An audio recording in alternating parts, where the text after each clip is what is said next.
Hello students. इससे पिछले video में हमने जंतु हार्मोन्स के बारे में बात की थी, यानी कि हमारे शरीर में जो ग्रंथियां हैं, स्रावी ग्रंथियां, उन ग्रंथियों से हार्मोन्स निकलते हैं। उन हार्मोन्स के क्या काम हैं, यानी वो हार्मोन्स किस प्रकार से हमारे शरीर में नियंत्रण एवं समन्वयन का कार्य करते हैं, वो सब हमने पढ़ा था। तो जंतुओं से संबंधित टॉपिक हो चुके हैं। अब इस वीडियो में हम पादपों में नियंत्रण एवं समन्वयन पढ़ेंगे, यानी पौधे कैसे नियंत्रण समन्वयन करते हैं। जैसे कि हमने जंतुओं पढ़ा, जंतुओं में नियंत्रण समन्वयन के लिए तंत्रिका तंत्र था, जिसमें विशेष रूप से मस्तिष्क और मेरुगति था। लेकिन पौधों में तंत्रिका तंत्र नहीं होता। अब जब तंत्रिका तंत्र नहीं होता है तो इनके शरीर में होने वाली क्रियाओं का नियंत्रण कौन करता है, समन्वयन कौन करता है? कुछ ना कुछ तो जरूर होगा। तो यहाँ पे किस प्रकार से कार्य होता है उसके बारे में पढ़ें। तो हमारा जो टॉपिक है पादपों में नियंत्रण एवं समन्वयन, यानी पौधों में नियंत्रण समन्वयन, control and coordination in plants. तो जैसे कि पौधों में देखा होगा, विशेष रूप से छुई मुई का पौधा, जैसे मान लीजिए एक छुई मुई का पौधा है। अब छुई मुई पौधे मान लीजिए पत्ती है, तो छुई मुई के पौधे की पत्ती की खासियत क्या होती है कि जैसे ही उसकी पत्ती को हम छूते हैं तो छूते ही वो पत्ती सिकुड़ जाती है। जैसे मान लो छुआ, छूने के बाद पत्ती क्या हो गई, एकदम से सिकुड़ जाती है। अब ऐसा क्यों होता है? तो देखिए इसमें रीजन क्या है। तो अब इसमें तंत्रिका तंत्र तो है नहीं कि मान लो यहाँ पे छुआ तो छूने से जो तंत्रिकाएं थी, तंत्रिकाओं ने सूचना दिया, परंतु तंत्रिकाओं जैसा कुछ ना कुछ होता है। तो जैसे मान लीजिए यहाँ पे छुआ, जैसे ही टच किया गया तो छूने के बाद यहाँ पे क्या होता है कि अंदर जो सिस्टम है यहाँ पे जल की कमी हो जाती है, यानी छूने से कुछ उसमें संवेदना, इसके जो संवेदी अंग है उनमें संवेदना के कारण जल की कमी हो जाती है। तो जल की कमी से पत्ती सिकुड़ जाती है। अब कुछ समय के पश्चात जब उसको एहसास होता है कि अब कोई समस्या नहीं, तो धीरे धीरे जहाँ पे जल कम हो गया था वहां पे जल वापस आ जाता है। जल वापस आने से फिर से पत्ती वैसे ही हो जाती है।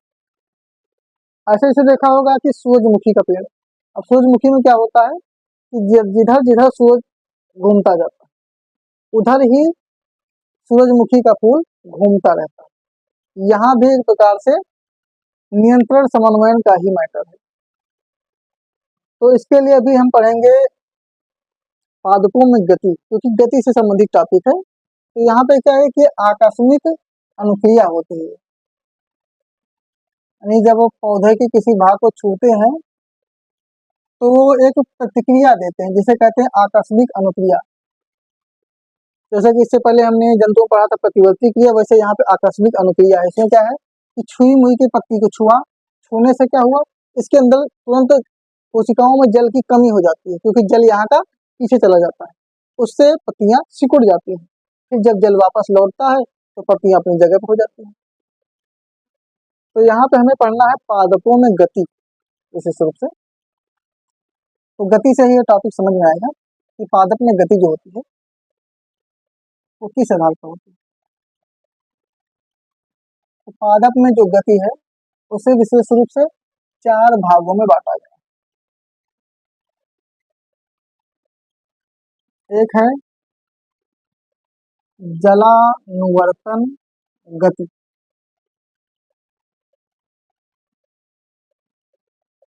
एक है प्रकाशानुवर्तन गति,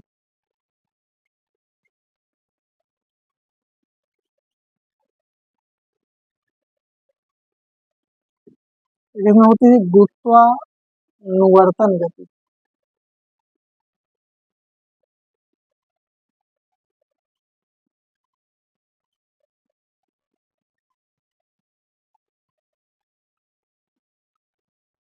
और एक है स्पर्शानुवर्तन गति।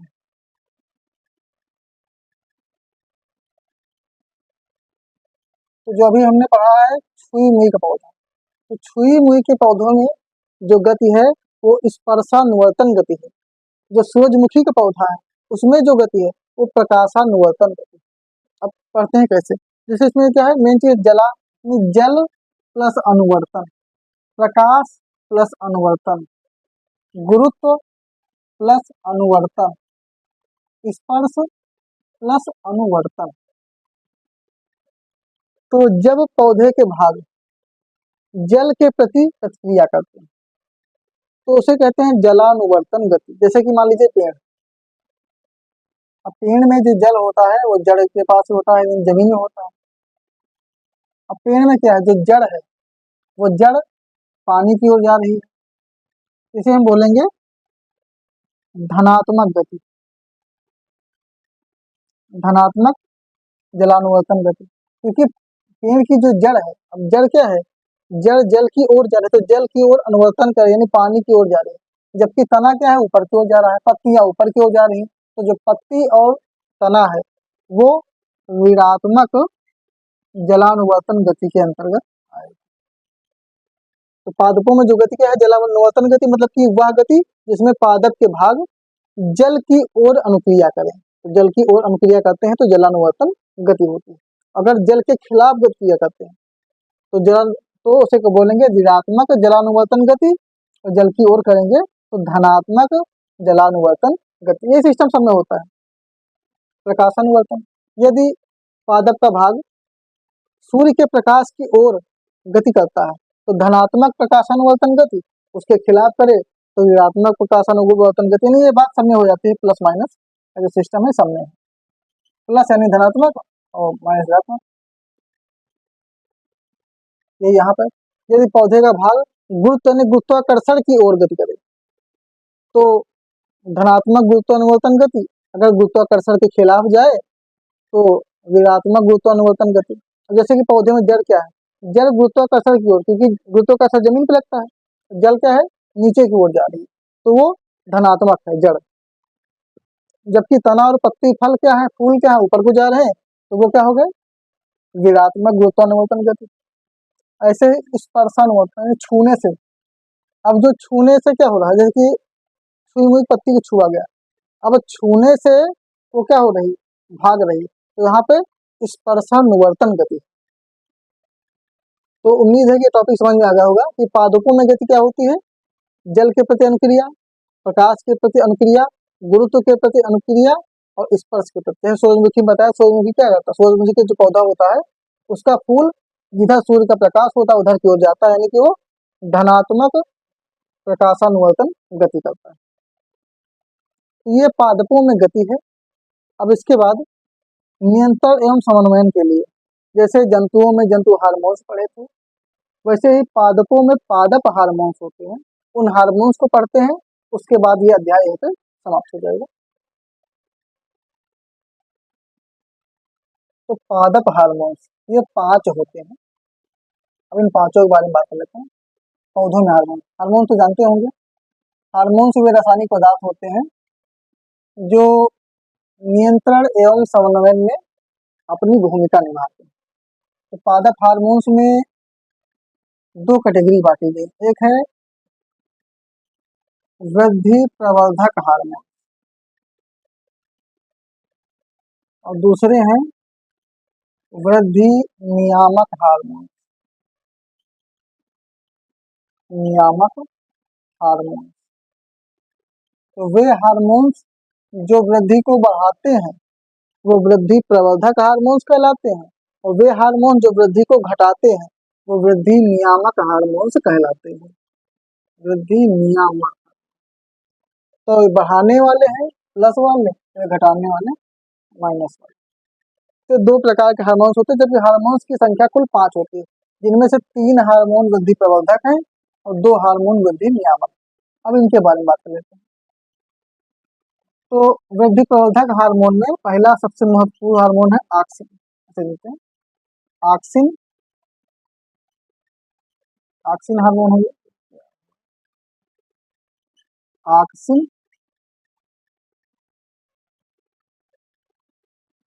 फिर दूसरा है जिबरेलिन,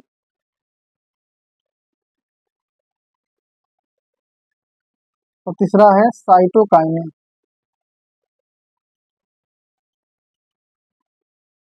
साइटोकाइनिन, ये 3 हार्मोन हैं जो कि वृद्धि बढ़ाने वाले और घटाने वालों में एब्सिसिक अम्ल और दूसरा है एथाइलिन। तो इस तरह से ये 5 पादपों के हार्मोन्स हो जाते हैं। तो ऑक्सिन की बात करते हैं। ऑक्सिन सबसे महत्वपूर्ण हार्मोन है और ऑक्सिन की खोज करने वाले चार्ल्स डार्विन, इन्होंने बताया था ऑक्सिन हार्मोन के बारे में। तो जो ऑक्सिन हार्मोन है ये पौधों की यानी जड़, तना, इनकी लंबाई बढ़ाता है, यानी वृद्धि हार्मोन है। तो जड़ और तना की लंबाई बढ़ाने वाला जो हार्मोन है वो ऑक्सिन हार्मोन है। और जो जिबरेलिन हार्मोन है वो तने की लंबाई बढ़ाता है और साथ ही साथ फूलों को खिलाता है, फूलों का खिलना, पुष्पन में भी इसका महत्वपूर्ण रोल होता है जिबरेलिन का। और जो साइटोकाइनिन नाम का हार्मोन है इसका मुख्य कार्य है कोशिका विभाजन। कोशिका विभाजन में सहायक होता है, क्योंकि कोशिका में विभाजन होगा तभी ऊतकों का निर्माण होना है। तो ऑक्सिन हार्मोन जड़ तना की लंबाई बढ़ाने वाला हार्मोन है, जिबरेलिन हार्मोन तना की लंबाई बढ़ाने वाला, फूलों को खिलाने वाला हार्मोन है, साइटोकाइनिन हार्मोन कोशिका विभाजन की दर बढ़ाने वाला, कोशिका विभाजन बढ़ाने। अब घटाने वालों की बात करते हैं। इसमें से सही जो वृद्धि नियामक हार्मोन है वो एब्सिसिक अम्ल है। इसका जो कार्य होता है पत्तियों का विलगन, यानी पत्तियां टूट के गिरने लगती हैं, ये इसी कारण होता है। पौधों में जीर्णता, यानी पौधे कमजोर हो जाते हैं। फिर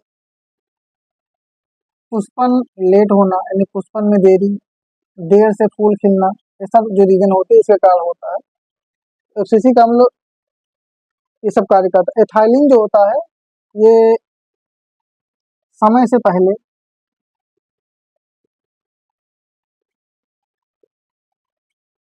फलों व सब्जियों को पकाने में यूज करते हैं। तो जो सब्जियां मार्केट में आती, फल आती है, उनमें इंजेक्शन लगाकर उनको बड़ा कर देते हैं, वो इसी एथाइलिन हार्मोन का होता है। वैसे देखा जाए तो कहने के लिए इंजेक्शन लगा के बड़ा कर रहे हैं तो वृद्धि और बड़े वृद्धि हो रही है, लेकिन वो प्राकृतिक रूप से नहीं हो रही, जबरदस्ती की वृद्धि है जो कि नुकसानदायक है, इसीलिए उसको वृद्धि नियामक हार्मोन माना गया। ये दो वृद्धि नियामक हार्मोन हो गए। एब्सिसिक अम्ल जो पत्तियों को कमजोर करता है, गिरा देता है, पौधे में जीर्णता आती है, पौधे कमजोर हो जाते हैं, बीमार पड़ जाते हैं, पुष्पन में देरी होती है, फूल देर से खिलते हैं, ये सब इसके कारण आता है।